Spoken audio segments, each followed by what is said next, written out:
Welcome to T SAT. నేను మీ Phaniswar sir, senior economic faculty. My dear friends, మనం భూ సంస్కరణలు అనేటువంటి టాపిక్ గురించి డిస్కస్ చేస్తున్నాం. సో గత వీడియోలో భూ సంస్కరణలకు సంబంధించినటువంటి అంశాలన్నింటినీ చూసాం, ఎలా ఉన్నాయి, ఎలా ప్రారంభమయ్యాయి అన్నటువంటివి చూసాం. మరి ఈ ఎపిసోడ్లో అత్యంత ముఖ్యమైనటువంటి అంశాన్ని మనం చర్చించబోతున్నాం. అంశం ఏంటయ్యా అంటే తెలంగాణకు సంబంధించినటువంటి భూ సంస్కరణలు. అంటే ప్రత్యేకంగా మన తెలంగాణ రాష్ట్రంలో భూ సంస్కరణలు ఎలా ఉన్నాయి, భారతదేశం అంతా భూ సంస్కరణలు ఉన్నాయి, భారతదేశంలో భూ సంస్కరణలు ఎలా ఏర్పడ్డాయి, వాటి నిర్వచనం ఏంటి అన్నటువంటిది మనం గత ఎపిసోడ్లలో చూసాం. ఈ ఎపిసోడ్లో కేవలం తెలంగాణకు సంబంధించినటువంటి భూ సంస్కరణలను మాత్రమే మనం చర్చిద్దాం. మరి తెలంగాణలో భూ సంస్కరణలను సాధారణంగా మనం రెండు రకాలుగా వర్గీకరిస్తాం. ఎన్ని రకాలుగా వర్గీకరిస్తామయ్యా అంటే రెండు రకాలుగా భూ సంస్కరణలను తెలంగాణలో వర్గీకరించడం అన్నటువంటిది జరిగింది. అది మొదటి దశ, రెండవ దశ అంటున్నాం. మొదటి దశను చూసినట్లయితే 1947 సంవత్సరంలో నుండి 1970 వరకు ఉండేటువంటి కాలాన్ని మొదటి దశ, ఫస్ట్ ఫేజ్ అంటున్నారండి. 1947 to 70 అంటే మనకు స్వతంత్రం వచ్చినప్పటి నుంచి 1947 సంవత్సరం నుంచి 70 వరకు ఉండేటువంటి దశని మొదటి దశ అని, ఇక రెండవ దశ 70 ఆ తర్వాత కాలాన్ని అంటే 1970 తర్వాత ఉండేటువంటి దాన్ని రెండవ దశగా మనం పేర్కొంటూ తెలంగాణలో భూ సంస్కరణలను రెండు దశలు అన్నామండి. ఇక మొదటి దశ గురించి మనం చూద్దాం. ఈ మొదటి దశ అంటే ఏంటి, అసలు మొదటి దశలో మనం ఏ అంశాలను చేయాలి అంటే ఇందులో ప్రధానంగా 3 అంశాలు ఉన్నాయండి.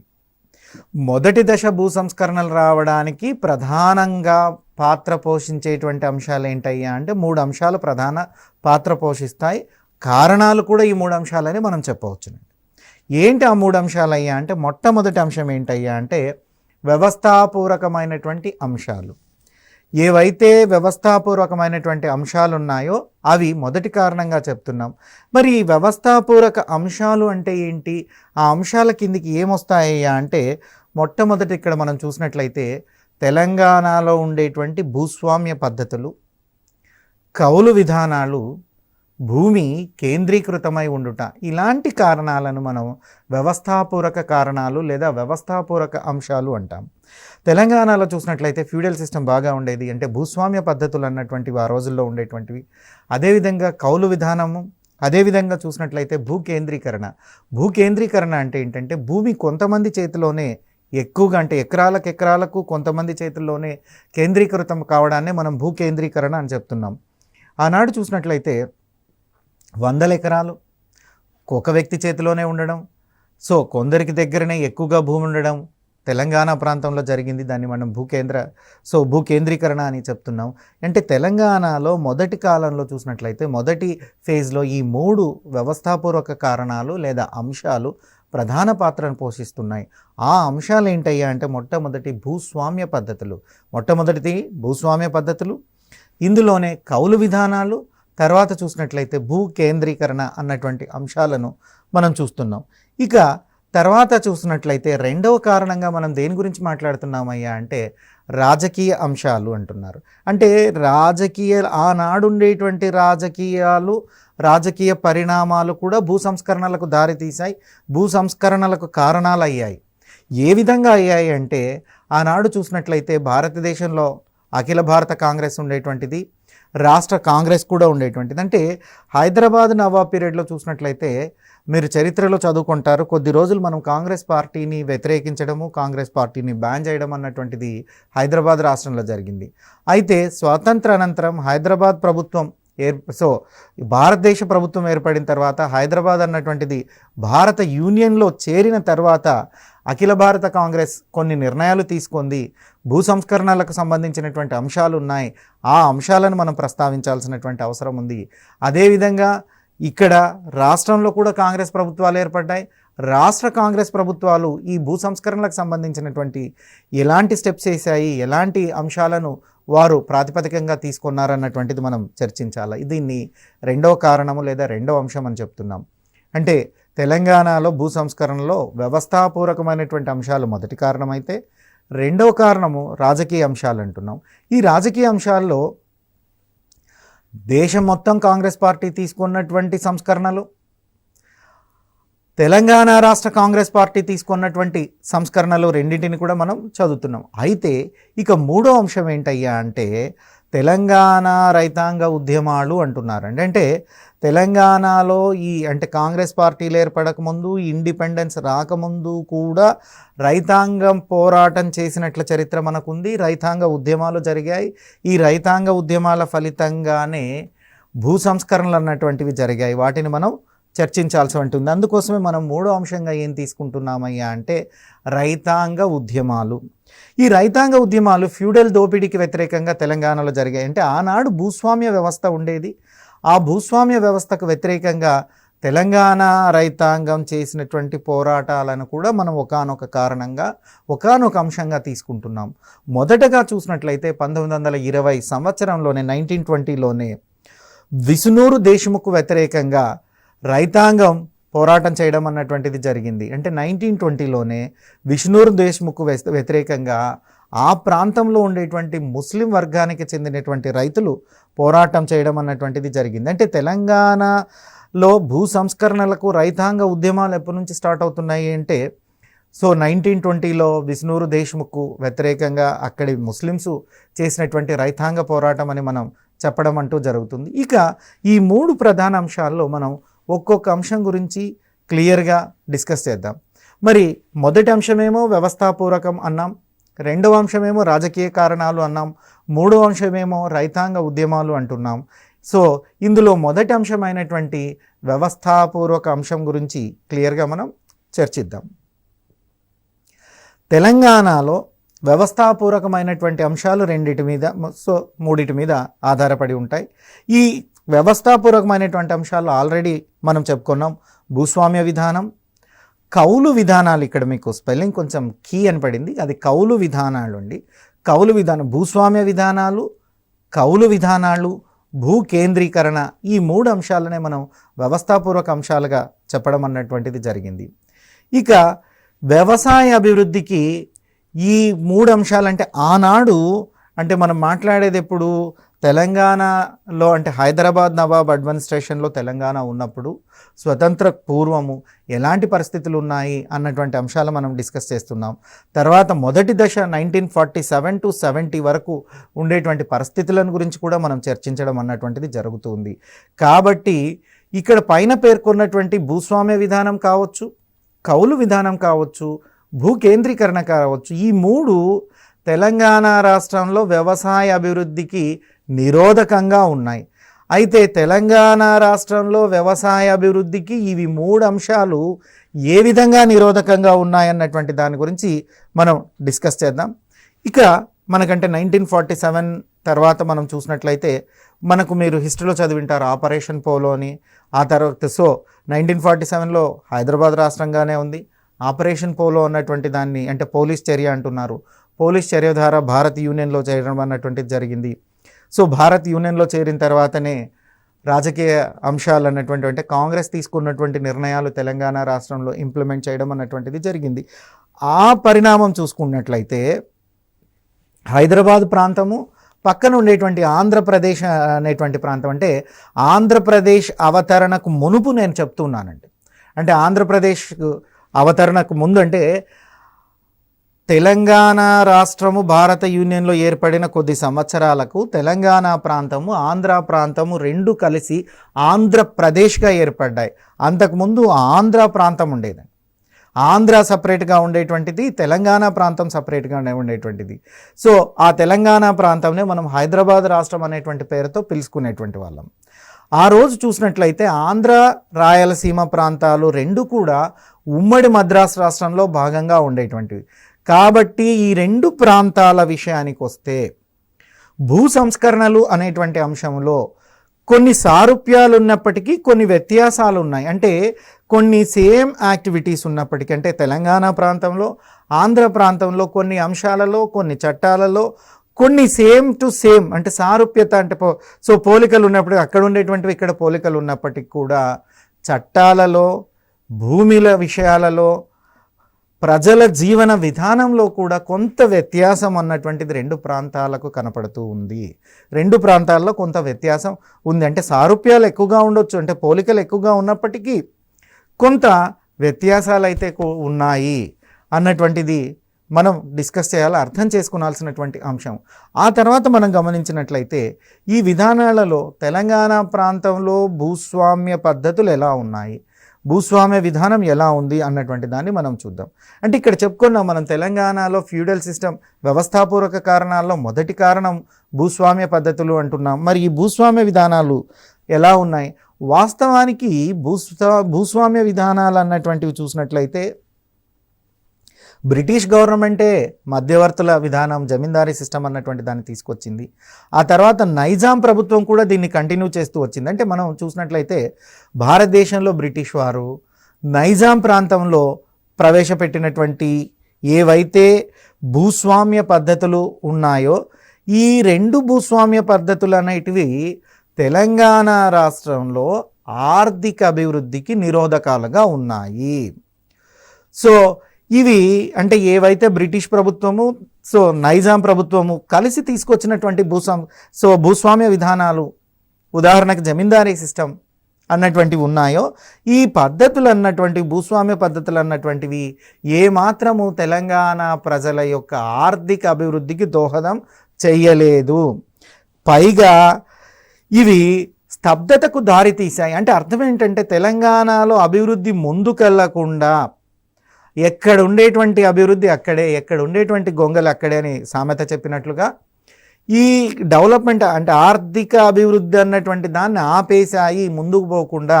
ఎలా ఆపేశాయి? ఈ మధ్యవర్తులు చట్టాలు వచ్చినటువంటివి ఆపేశాయి తెలంగాణ వెనకబాటుకు. ఇది కూడా ఒక కారణం అని మనం చెప్పవచ్చును. ఇక 1953లో మనం చూసినట్లయితే కారల్ మార్క్స్ అనేటువంటి గొప్ప ఆర్థికవేత్త ఇక్కడ అమలయ్యేటువంటి విధానాల్లో అంటే జమీందారీ విధానం కావచ్చు, రైతువారీ విధానాలు కావచ్చు, అంటే ఈ జమీందారీ సిస్టము, రైతువారీ విధానం ఇవన్నీ కూడా ఆనాడు ప్రవేశపెట్టినటువంటి విధానాలే. ఇవి అంటే ఈ జమీందారీ సిస్టమ్ డైరెక్ట్గా ఫ్యూడల్ సిస్టమ్ అని చెప్తూ ఉన్నారు, దానికి ఉదాహరణగా చెప్తూ ఉన్నారు. అంటే ఖచ్చితంగా భూస్వామ్య వ్యవస్థ అంటేనే జమీందారీ వ్యవస్థ. జమీందారీ వ్యవస్థ భూస్వామ్య వ్యవస్థలో ఆ తెలంగాణ రాష్ట్రం చాలా ఇబ్బందులను ఎదుర్కొంది. మరి 53లో కారల్ మార్క్స్ అనేటువంటి వారు, వీరు ప్రపంచంలోనే గొప్ప ఆర్థికవేత్త, బ్రిటిష్ అధికారులు ప్రవేశపెట్టబడినటువంటి ఈ రెండు పద్ధతుల గురించి మాట్లాడుతున్నారు. ఎవరు మాట్లాడుతున్నారు? కారల్ మార్క్స్ మాట్లాడుతున్నారు. ఎప్పుడు మాట్లాడుతున్నాడు? 53లో 1953లో మాట్లాడుతున్నాడు, 1953లో. దేనిల గురించి మాట్లాడుతున్నారయ్యా అంటే బ్రిటిష్ ప్రభుత్వము ప్రవేశపెట్టినటువంటి జమీందారీ విధానము, అదేవిధంగా రైతువారీ విధానాల గురించి వీరు మాట్లాడడం అన్నటువంటిది జరుగుతుందండి. సో వీరేమంటున్నారయ్యా అంటే వ్యవసాయ విప్లవ రూపాలని ఒకదానికి ఒకటి విరుద్ధంగా ఉన్నాయని కారల్ మార్క్స్ చెప్పడం అన్నటువంటిది జరిగిందండి. సో కంప్లీట్గా వీరేమంటారయ్యా అంటే జమీందారీ విధానం అనేది పెత్తందారీ వ్యవస్థ, జమీందారీ విధానం అన్నటువంటిది ఖచ్చితంగా పెత్తందారీ వ్యవస్థగానే వీరు గుర్తించడం అన్నటువంటిది జరిగింది. పెత్తందారీ వ్యవస్థ కిందే చెప్పారు.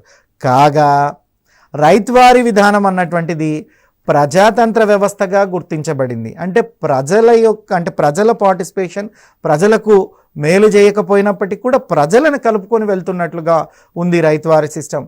బ్రిటిష్ వారు తమ ఆర్థిక విధానాల్లో జమీందారీ పద్ధతి, మహల్వారీ పద్ధతి, రైతువారీ పద్ధతి, ఈ మూడు system, zamindari system, Mahalwari system and ryotwari system, ఈ మూడింటిని ఇంప్లిమెంట్ చేశారు. ఈ మూడు కూడా భారతదేశంలో రైతులను వెనకబాటుకు కారణమయ్యాయి. రైతులను, మన భాషలో చెప్పాలంటే రైతులను తొక్కేశారు అన్నటువంటి దాని గురించి మనం చెప్పవచ్చు. ఇకపోతే జమీందారీ వ్యవస్థ బ్రిటిష్ భూస్వామ్య వ్యవస్థకు, రైతువారీ వ్యవస్థ ఫ్రెంచి రైతు స్వామ్య వ్యవస్థకు ప్రతిబింబకాలుగా ఉన్నాయి.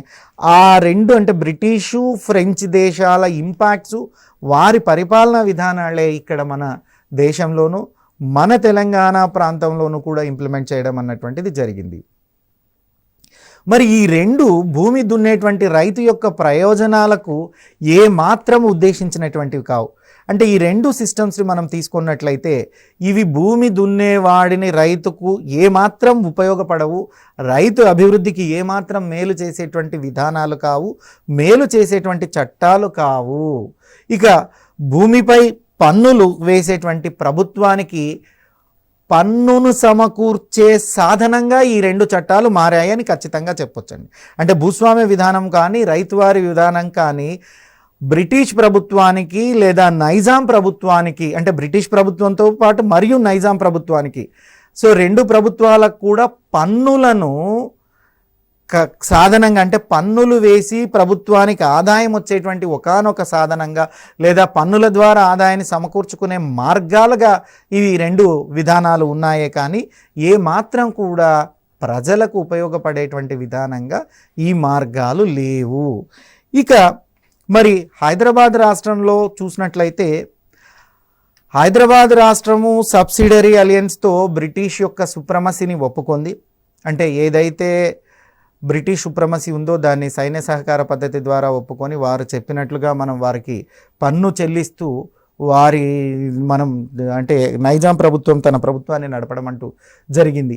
అయినప్పటికీ నైజాం ప్రభుత్వం తనకు సపరేట్గా భూస్వామ్య విధానాలను అమలుపరుచుకుంది. అంటే నైజాం ప్రభుత్వం ఇక్కడ ఎవరైతే ఉన్నారో తెలంగాణలో పాలకులుగా వారు స్వతంత్రంగా కొన్ని భూస్వామ్య పద్ధతులను అమలు చేసుకోవడం అన్నటువంటిది జరిగింది. సో రైతువారీ పద్ధతి, జమీందారీ సిస్టము, రైతువారీ సిస్టమ్, మహల్వారీ సిస్టమ్స్ ఉన్నప్పటికీ కూడా ఇక్కడ కూడా తెలంగాణ ప్రాంతంలో పర్టికులర్గా హైదరాబాద్ రాష్ట్రంలో వివిధ రకాల భూస్వామ్య విధానాలు ఉండేటివి. అంటే ఇవన్నీ కూడా భూస్వామ్య విధానాలే. జాగీర్దారులని, వీటిని జాగీర్లు అంటున్నారు. So English also say the jagirs. తర్వాత సంస్థానాలు అంటున్నారు. సో చిన్న చిన్న సంస్థానాలు ఉండేటువంటి గద్వాల్ సంస్థాన్ పెద్ద సంస్థానాన్ని మనం చాలాసార్లు మాట్లాడుకున్నాం. తెలంగాణ రాష్ట్రంలో 18 సంస్థానాలు ఉన్నాయి, 5 పెద్ద సంస్థానాలు అని ఉన్నాయి. మనం సంస్థానాలు చెప్పేటప్పుడు ఎన్ని సంస్థానాలు ఉన్నాయి, పెద్దదేది, గద్వాలే పెద్దదే, అంతకన్నా ఏమన్నా సంస్థానాలు ఉన్నాయి అన్నటువంటి చూద్దాం. అంటే తెలంగాణ రాష్ట్రంలో ఉండేటువంటి భూస్వామ్య విధానాల గురించి నేను మీకు ఇప్పుడు చెప్తున్నాను. ఏంటివి తెలంగాణ రాష్ట్రంలో ఉండేటువంటి భూస్వామ్య విధానాలు అయ్యా అంటే జాగీర్దారీ వ్యవస్థ, సంస్థానాలు, ఈనాందారులు, సర్ఫే ఖాస్, కల్సా, దివాణి లేదా రైతువారీ. సో ఈ సిస్టమ్స్ మనకు తెలంగాణలో కనపడుతున్నాయి. అంటే ఆ రోజు తెలంగాణ అంటే నథింగ్ బట్ హైదరాబాద్ రాష్ట్రం అంటున్నాం. ఈ హైదరాబాద్ రాష్ట్రంలో కనపడుతున్నాయి. వన్స్ అగైన్ మళ్ళీ హైదరాబాదు రాష్ట్రంలో భూస్వామ్య విధానాలు ఏ విధంగా ఉన్నాయ్యా అంటే జాగీర్దారుల పేరుతో, సంస్థానాల పేర్లతో, ఈనాందారుల పేర్లతో, సర్ఫే ఖాజ్ అనేటువంటి పేర్లతో ఉన్నాయి. కల్సా అన్నా, దివాణి అన్నా, రైతువారి అన్నా ఒకటే. కల్సా లేదా దివాణి లేదా రైతువారి, ఈ సిస్టమ్స్ అంటే ఈ 5 రకాలైనటువంటి భూస్వామ్య వ్యవస్థలు హైదరాబాద్ రాష్ట్రంలో అమలు చేయడం అన్నటువంటిది జరిగింది, అమలు చేయబడ్డాయి. మరి వీటిని ఇంకొంచెం క్లియర్గా మీకు నేను వివరించేటువంటి ప్రయత్నం చేస్తాను. ఇక ఈ చార్ట్లో మనం చూసినట్లయితే వ్యవస్థాపక అంశాల్లో చూసినట్లయితే ఇక్కడ 3 అంశాలు చెప్తున్నాం: వ్యవస్థాపక, రాజకీయ, రైతాంగ ఉద్యమాలు. నేను ఇక్కడ వ్యవస్థాపక అంశాలు డిస్కస్ చేస్తున్నా కాబట్టి ఇందులో మొదటిది భూస్వామ్య విధానాలు అంటున్నాం. సో ఈ భూస్వామ్య విధానాలు మనం చూసినట్లయితే భూస్వామ్య విధానాలు ఇప్పుడే మనం చెప్పుకున్నాం. భూస్వామ్య పద్ధతులను 5 రకాలుగా విభజించడం జరిగిందని. ఆ 5 జాగీరులు, సంస్థానాలు, ఈనాందారులు, సర్ఫే ఖాస్, అదేవిధంగా చూసినట్లయితే కల్సా లేదా దివాణి లేదా రైతువాణి. మరి వీటిని ఒక్కొక్కటి మనం డిస్కస్ చేయాలి. నేను జాగీర్లు మాత్రమే మీకు ఇప్పుడు చెప్తున్నా, ఒక్కొక్కటి మనం డిస్కస్ చేయాల్సి ఉంటుంది. జాగీర్దారీ వ్యవస్థ ఉండేది. అయితే ఎన్ని రకాల జాగీర్లు తెలంగాణలో అమలయ్యాయి, వాటి పేర్లు ఏంటి, మనకు ఖచ్చితంగా వీటి మీద అంటే గతంలో చూసినటువంటి అన్ని రకాల పరీక్షల్లో కూడా వీటి మీద క్వశ్చన్స్ అడగడం అన్నటువంటిది జరిగింది.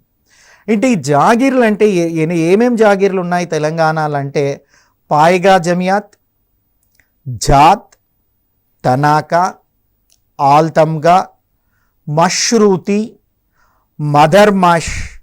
అంటే ఇప్పుడు ఏవైతే మనం చెప్పామో ఇవి జాగీర్ సిస్టమ్ అన్నమాట. వీటన్నిటిని కూడా జాగీర్దారులు అంటున్నారు. అంటే ఇప్పుడు ఒక్కొక్క జాగీర్దార్ అనేది ఒక తెలంగాణలో అమలు చేయబడినటువంటి ఒక భూస్వామ్య వ్యవస్థ. మరి ఈ జాగీర్దార్లో కూడా రకాలు ఉన్నాయి. ఈ జాగీర్దార్ వ్యవస్థలో ఏమేమి ఉన్నాయ్యా రకాలు అంటే పాయిగా జమియాత్, జాత్, తనాకా, ఆల్తమ్గా, మష్రూసి, మధర్మష్, మష్రూతి, మధర్మాస్, ఇవి జాగీర్దారులలోని రకాలు. తర్వాత సంస్థానాలు చూసాము మనం. సంస్థానాలు ఉన్నాయి తెలంగాణలో, ఒక్కొక్కటి మళ్ళీ సంస్థానాలు చదువుదాం. తర్వాత ఈనాందారులలో కూడా రకాలు ఉన్నాయండి. ఎలాంటి ఈనాందారులు తెలంగాణలో ఉన్నారు వాటిని చూసినట్లయితే అజారా మక్తా, ఈ అజారా మక్తా అనేటువంటిది కూడా ఈనాందారిలో ఒక రకం అండి. సో అదేవిధంగా అజారా అగ్రహార్, భాష్రీ ఈనాం, నీరెడి ఈనాం, అంటే ఈనాందారులు కూడా తెలంగాణ రాష్ట్రంలో 4 రకాలుగా ఉన్నారు. హైదరాబాద్ రాష్ట్రంలో 4 రకాలుగా ఉన్నారు. ఏంటి ఆ 4 రకాలయ్యా అంటే అజారా మక్తా, అజారా అగ్రహార్, భాష్రీ ఈనాం, నీరెడి ఈనాం. ఇక సర్వే కాస్. తర్వాత రైతువారీ సిస్టమ్ గురించి మనం చదవాలి. కల్సా అన్న, దివాణి అన్న, రైతువారీ సిస్టమ్ అన్న అదే. ఈ రైతువారీ సిస్టమ్ చూసినట్లయితే సర్బస్తా లేదా తహూడ్, ఇది ఒక రైతువారీ సిస్టంలోని ఒక భాగము లేదా ఒక రకం అని చెప్పొచ్చు. సర్బస్తా లేదా తహూడ్. తర్వాత పాన్ మక్తా, తర్వాత ఇజారా. అంటే రైతువారీ సిస్టంలో కూడా 3 రకాలు ఉన్నాయి. ఏంటి ఆ 3 రకాలయ్యా అంటే సర్బస్తా లేదా తహూడ్, రెండోది ఏంటయ్యా అంటే పాన్ మక్తా, మూడోది ఏంటయ్యా అంటే ఇజారా. అంటే ఈ 3 కూడా రైతువారీ విధానాలే. ఇది మనం క్లియర్గా డిస్కస్ చేయాలి. నేను మళ్ళీ వీటన్నింటినీ మీకు ఎక్స్ప్లెయిన్ చేస్తాను. అంటే భూస్వామ్య విధానాల్లో ఇన్ని రకాలు ఉన్నాయి. రెండోది కౌలు విధానాలు చూస్తున్నాం. అంటే కౌలుదారీ విధానాలకు వస్తే కౌలుదారీ విధానాల్లో 2 రకాలు ఉంటాయి. ఏంటి ఆ 2 రకాలంటే షక్మీదార్, ఆసామీ షక్మీదార్. ఈ కౌలు విధానాలలో మొట్టమొదటి విధానాన్ని మనం ఏమని పిలుస్తున్నామయ్యా అంటే షక్మీదార్ అంటారు. రెండో విధానం ఏంటయ్యా అంటే ఆసామీ షక్మీదార్. వీటి గురించి కూడా మనం క్షుణ్ణంగా నేర్చుకుందాం. వాటి గురించి కూడా నేను మీకు ఎక్స్ప్లెయిన్ చేస్తాను. ఇక మూడోది భూకేంద్రీకరణ.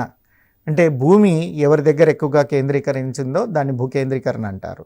ఇవి మనకు వ్యవస్థాపనలో కనపడేటివి. దట్. రెండవది వచ్చి రాజకీయ కారణాలు, మూడోది రైతాంగ కారణాలు.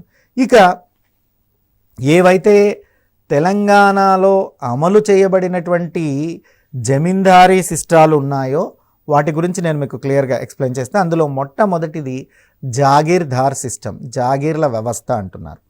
ఇది తెలంగాణలో మీరు చిన్నప్పుడు చూస్తుంటే ఎప్పుడైనా కానీ తెలంగాణలో 2 వ్యక్తులు ఏదైనా ల్యాండ్ కోసం కొట్లాడితే, భూమి కోసం డిస్కస్ చేస్తే కొన్ని పదాలు వాడుతుంటారు. మీ జాగీర్ ఉందా, మీ వాళ్ళ జాగీర్ ఉందా, కొంచెం వల్గర్లో కూడా మీ వాళ్ళ సంథింగ్ కొంచెం వల్గర్ వర్డ్స్ మాట్లాడి ఎవరు జాగీర్ అనుకుంటారు అంటున్నారు. అంటే జాగీర్ అంటే ఏంటంటే నిజాం నవాబుకు ప్రత్యేకంగా సేవ చేసినటువంటి వారికి లేదా సేవ చేసినటువంటి వ్యక్తికి గౌరవాన్ని నిలబెట్టినటువంటి వారికి, అంటే నిజాం యొక్క గౌరవాన్ని ఎవరైతే నిలబెట్టారో అని నిజాం భావిస్తారో, ఎవరైతే నిజాంకు బాగా సేవ చేశారని భావిస్తారో అలాంటి వారికి ఉచితంగా దానపూర్వకంగా ఇచ్చినటువంటి గ్రామాలనే జాగీర్లు అంటారు. గుర్తుపెట్టుకోండి, జాగీర్ అంటే ఏంటంటే ఒక ముక్కలో చెప్పాలి అంటే ఉచితంగా నిజాం నవాబు కొంతమంది వ్యక్తులకు ఇచ్చినటువంటి గ్రామాలు. ఉచితంగా ఎందుకు ఇచ్చాడు నిజాం నవాబు? నవాబుకు ప్రత్యేక సేవలు చేసిన వారికి లేదా నవాబు యొక్క గౌరవాన్ని నిలబెట్టినటువంటి వారికి. సో ఎవరైతే నవాబుకు ప్రత్యేకంగా సేవలు చేస్తున్నారో, ఎవరైతే నవాబు యొక్క గౌరవాన్ని నిలబెడుతున్నారో అట్టి వ్యక్తులకు నవాబు ఏం చేసేవారయ్యా అంటే కొన్ని గ్రామాలను దానంగా ఇచ్చేవాళ్ళు. అంటే ఆ గ్రామాలలో వచ్చేటువంటి ఆదాయము ఆ వ్యక్తికే చెందింది. దాన్నే మనం ఏమంటున్నాం, జాగీర్ అనేటువంటి పేరుతో పిలుస్తున్నారు. ఎవరైతే గ్రామాలను పొందిన వ్యక్తి ఉంటారో ఆ వ్యక్తిని జాగీర్దార్ అంటారు. ఆ వ్యక్తిని ఏమని పిలుస్తున్నారయ్యా అంటే జాగీర్దార్ అంటారు. ఇది చాలాసార్లు క్వశ్చన్ అడిగారు, జాగీర్దార్లు అంటే ఎవరు అంటే గుర్తుపెట్టుకోండి, నిజాం నవాబుకు ప్రత్యేక సేవ చేసినటువంటి వ్యక్తి లేదా నిజాం నవాబు యొక్క గౌరవాన్ని నిలబెట్టినటువంటి వ్యక్తి, ఈ రెండు రకాల కారణాలతో, ఏ వ్యక్తులైన కారణాలతో ఒక వ్యక్తికి కొన్ని గ్రామాలను దానదత్తం చేస్తే ఆ గ్రామాలను జాగీర్లు అని పిలుస్తారు. ఆ గ్రామాలను పొందినటువంటి వ్యక్తులను జాగీర్దారులు అని పిలుస్తారు. ఇది గుర్తుపెట్టుకోండి. ఇక ఇది ఒక కారణం. అంటే అదేవిధంగా నిజాం ప్రభుత్వము తమ బంధుమిత్రులకు, సైన్యంలో ఉన్నత స్థాయిలో ఉండేటువంటి ఉన్నత అధికారులకు కూడా జాగీర్లు ఇచ్చేటువంటి సాంప్రదాయం ఉండేది. అంటే మనం చెప్పాం, ఎవరైతే నిజాం యొక్క సేవ బాగా చేస్తున్నారు అంటే సైన్యంలో ఉన్నత స్థాయిలో ఉన్నారు అంటే అర్థం ఏంటి? సో నిజాం నవాబు యొక్క, అంటే తెలంగాణ రాష్ట్రం యొక్క, ఆనాటి హైదరాబాద్ రాష్ట్రం యొక్క గౌరవాన్ని నిలబెడుతున్నటువంటి వ్యక్తులుగా మనం భావించాలి. వాళ్ళు తెలంగాణ లేదా హైదరాబాద్ రాష్ట్రం యొక్క గౌరవాన్ని నిలబెడుతున్నందుకు సైన్యంలో ఉన్నతాధికారులకు ఆ రోజు జాగీర్ ఇచ్చేటువంటి సాంప్రదాయం ఉండేటువంటిది. జాగీర్ పేరిట కొన్ని గ్రామాలను వారికి ఇవ్వడం అన్నటువంటిది జరిగేది. ఇక నిజాం ప్రభుత్వానికి రైతులకు, సో అంటే రైతులు కూడా ఉంటారు. ఏ గ్రామం దానం చేసినప్పటికీ కూడా అందులో రైతులు ఉంటారు. వాళ్ళే పన్నులు కట్టేది, సో ఇబ్బందులు పడేది వాళ్ళే, భూములు కౌలుకు చేసుకునేటువంటిది వాళ్ళే. మరి రైతుకు నిజాం ప్రభుత్వానికి మధ్యవర్తులుగా వీరు రైతుల నుండి పెద్ద మొత్తంలో శిస్తు వసూలు చేసేటువంటి వారి సమస్య ఇక్కడ వచ్చిందండి. ఎప్పుడైతే నిజాం నవాబు కొన్ని గ్రామాలను జాగీర్లుగా ఇచ్చారో, ఈ జాగీర్దారులు ఎవరైతే ఉన్నారో వీరు రైతుకు నిజాం ప్రభుత్వానికి మీడియేటర్స్గా ఉన్నారు, మధ్యవర్తులుగా ఉండి రైతుల దగ్గర నుంచి పన్ను వసూలు చేసి నిజాం నవాబుకి ఇచ్చేవారు. అంటే వారు కొంత తీసుకొని కొంత నిజాం నవాబుకు కట్టేటువంటి వారు. సో అంటే ఇక్కడ మొత్తం శిస్తు వసూలు చేసేటువంటి వారు కాబట్టి దీంట్లో శిస్తు వాళ్ళు ఇష్టం వచ్చినట్లుగా సో నిర్ణయించుకోవడం, అధిక శిస్తుని వసూలు చేస్తే అంటే నథింగ్ బట్ పన్ను, ట్యాక్స్ని వాళ్ళు ఇష్టం వచ్చినట్లుగా ఉండి ప్రజలను పీడించుకొని తినేటువంటి వారు ఉండేటువంటి వారు. ఇక ఆ రోజుల్లో మనం చూసినట్లయితే ట్యాక్స్ ఎలా ఉండేదయ్యా అంటే, సేద్యమయ్యేటువంటి భూమిలో 30% భూమి జాగీర్ల కిందే ఉండేదండి. బాగా గుర్తుపెట్టుకోండి, ప్రశ్న అడుగుతారు. ఆనాడు జాగీర్లకు ఎంత భూమిని ఇచ్చారయ్యా అంటే, సేద్యపు భూమిలో 30% జాగీర్ల కిందనే ఉండేటువంటిదండి. మరి జాగీర్లో కూడా అనేక రకాలు చూసాం మనం. అన్ని రకాలు కలిపి మొత్తం ఎంత భూమి ఉండేదయ్యా అంటే 30% of land under jagirdari system in Hyderabad state. అంటే 30% భూమి హైదరాబాద్ రాష్ట్రంలో జాగీర్ల కింద ఉంది అని అర్థం అండి. మరి ఈ జాగీర్లు తీసుకున్నటువంటి వాళ్ళందరూ కూడా నిజాం నవాబుకు బాటకం చెల్లించేటువంటి వారు. బాటకం అంటే నథింగ్ బట్ పన్ను. కొంత మాట్లాడుకున్నటువంటి, ఇప్పుడు నాకు ఒక గ్రామం ఇచ్చారు, నేను ఆ గ్రామం మీద ఆదాయాన్ని అంతా నేను అనుభవిస్తున్నాను, ఎంతో కొంత నిజాం నవాబు కడతా, మిగతాది నేను అనుభవిస్తాను. అలా మధ్యవర్తులు చాలా వేగంగా వేల కోట్ల ఆస్తులను సంపాదించుకోవడం, వేల ఎకరాలను సంపాదించుకోవడం భూ కేంద్రీకరణకు దారితీసింది. అంటే ఇది వివిధ రూపాలలో ఉండేటువంటి ఈ జాగీర్లు మొత్తం హైదరాబాద్ రాష్ట్రంలో ఎన్ని జాగీర్లు ఉన్నాయ్యా అంటే 6535 గ్రామాలలో దానదత్తం చేయడం అన్నటువంటిది జరిగిందండి. అంటే జాగీర్లు అంటే ఏంటి? దానం ఇవ్వబడినటువంటి గ్రామాలు. ఎంత దానం ఇచ్చారు, ఎన్ని గ్రామాలను దానం ఇచ్చారు తెలంగాణ రాష్ట్రంలో అంటే 6535 గ్రామాలను జాగీర్ల కింద ఇవ్వడం జరిగిందండి. ఈ 6535 అనేటువంటిది గ్రామాల సంఖ్య. మరి ఎంత భూమిని దానం చేశారు, ఎంత భూమి జాగీర్ల కింద ఉంది అని అడిగేటువంటి అవకాశం కూడా ఉంది. ఎన్ని గ్రామాలు అంటే 6535 గ్రామాలు అని చెప్తాం. ఎంత భూమి అంటే 40,000 చదరపు మైళ్ళ విస్తీర్ణంలో జాగీర్లు తెలంగాణ రాష్ట్రంలో వ్యాపించినట్లుగా మనకు రికార్డెడ్లలో తెలపబడింది. ఎంతుందయ్యా అంటే 40,000 చదరపు మైళ్ళ విస్తీర్ణము కొంతమంది చేతుల్లోనంటే ఎవరైతే జాగీర్ పొందినటువంటి వ్యక్తులు ఉంటారో ఆ జాగీర్ పొందినటువంటి వ్యక్తుల చేతిలో మాత్రమే ఉండేది. ఇక 1922 సంవత్సరంలో చూసినట్లయితే 1170గా జాగీర్దారులు ఉండేటువంటి తెలంగాణ రాష్ట్రంలో 1922 సంవత్సరంలో 1170 జాగీర్లు ఉండేటువంటిది. అదే 1949 సంవత్సరం నాటికి వస్తే 1500 సంఖ్యకు జాగీర్లు పెరిగాయి. అంటే మనం 22లో 1170 ఉండేటువంటి జాగీర్లు 1949కి వచ్చేలోగా 1500 జాగీర్లకు పెరిగాయి. సో ఇది మనం జాగీర్దారీ సిస్టమ్ గురించి. మరి ఈ ఎపిసోడ్ని మనం గమనించినట్లయితే ఈ ఎపిసోడ్లో మనం వ్యవస్థ అంటే తెలంగాణలో భూ సంస్కరణలు రావడానికి 2 దశలు అంటున్నాం. ఫస్ట్ దశ ఏమో 1947 to 70 అన్నాం. సెకండ్ ఫేజ్ ఏమో 1970 ఆఫ్టర్ అంటున్నాం. ఇక తర్వాత చూసినట్లయితే మొదటి దశలో ప్రధానంగా 3 అంశాలు అంటున్నాం. ఏంటయ్యా అంటే వ్యవస్థాపూర్వక అంశాలు, రాజకీయ అంశాలు, రైతాంగ ఉద్యమాలు, ఈ 3 అంశాలు ఉన్నాయని చెప్పడం అంటూ జరిగింది. ఇక మళ్ళీ వ్యవస్థాపూర్వక అంశాల్లో చూసినట్లయితే తెలంగాణలో భూస్వామ్య విధానాలు, కౌలు విధానాలు, భూ కేంద్రీకరణ, ఈ 3 మనం వ్యవస్థాపూర్వక అంశాలుగా చర్చించడం అన్నటువంటిది జరిగింది. ఇక తెలంగాణలో ఉండేటువంటి భూస్వామ్య విధానాలను మనం గమనించినట్లయితే జాగీర్దారులు, సంస్థానాలు, ఈనాందారులు, సర్ఫేకాస్, కల్సా లేదా దివాణి లేదా రైత్వారి అన్నటువంటివి తెలంగాణ రాష్ట్రంలో ఉండేటువంటివి. ఇక భూస్వామ్య విధానాలు చూసినట్లయితే మళ్ళీ ఈ జాగీర్లను విభజించడం జరిగింది. ఏ విధంగా జాగీర్లు, ఎన్ని రకాల జాగీర్లు ఉన్నాయి అంటే పాయిగా జమియాత్, జాత్, తనాకా, ఆల్తమ్కా, మష్రూతి, మధర్మష్, ఇవన్నీ కూడా జాగీర్ల రకాలు. వీటి గురించి కూడా మనం ఈ ఎపిసోడ్లో తెలుసుకున్నాం. సంస్థానాలు ఉన్నాయి, వాటి గురించి చదువుకున్నాం. ఈనాందారులు ఏమేమి రకాలు ఉన్నాయి చూద్దాం. అరజా మక్తా, అరజా అగ్రహార్, భాష్రీ ఈనాం, నీరడి ఈనాం, ఈనాంలు ఇచ్చారు. ఈ ఈనాంలో కూడా రకాలు ఉన్నాయి.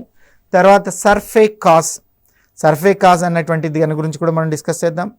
సో రైత్వారీ సిస్టమ్ కల్ఫా అన్న, దివాణి అన్న, రైత్వార్ అన్న, దీవి 3 రకాలు ఉన్నాయి. అవి ఏంటయ్యా అంటే సర్బస్తా, తహూడ్, పాన్ మక్తా, ఇజరి. ఇక కౌలు విధానాలు 2, షక్మీ కౌలుదార్, ఆసామీ షక్మీ కౌలుదార్. ఇక జాగీర్ల గురించి మనం డిస్కస్ చేశాము. నిజాంకు ప్రత్యేకంగా సేవ చేసినటువంటి వారికి లేదా నిజాం గౌరవాన్ని నిలబెట్టినటువంటి వారికి దానదత్తం చేసినటువంటి గ్రామాలనే మనం జాగీర్లు అంటున్నాం. ఇక ఈ జాగీర్లు ఎన్ని ఉండేటువంటి అంటే నిజాం రాష్ట్రంలో 6535 గ్రామాలు జాగీర్లుగా ఇవ్వబడ్డాయి. మొత్తం ఎంత ల్యాండ్ అందులో ఉంది అంటే 40,000 చదరపు మైళ్ళ విస్తీర్ణంలో ఆ ల్యాండ్ విస్తరించి ఉంది అని మనం నేర్చుకున్నాం. అదేవిధంగా 1922 సంవత్సరంలో తెలంగాణ రాష్ట్రంలో ఎన్ని జాగీర్లు ఉన్నాయి అంటే 1170 జాగీర్లు ఉన్నాయి. అవి 1949కి వచ్చేటప్పటికి 1500 జాగీర్లుగా పెరిగాయి అన్నటువంటి దాన్ని తెలుసుకున్నాం. ఇక పాయిగా జమియాత్ అంటే ఏంటి, జాత్ అంటే ఏంటి, తనాకా అంటే ఏంటి, ఆల్తమ్గా అంటే ఏంటి, మష్రూతి ఏంటి, మదరీనాం అంటే మిగతా భూస్వామ్య పద్ధతులను నెక్స్ట్ ఎపిసోడ్లో మనం నేర్చుకుందాం. So thank you. మీ ఫణీశ్వర్ సార్ ఫ్రమ్ TSAT.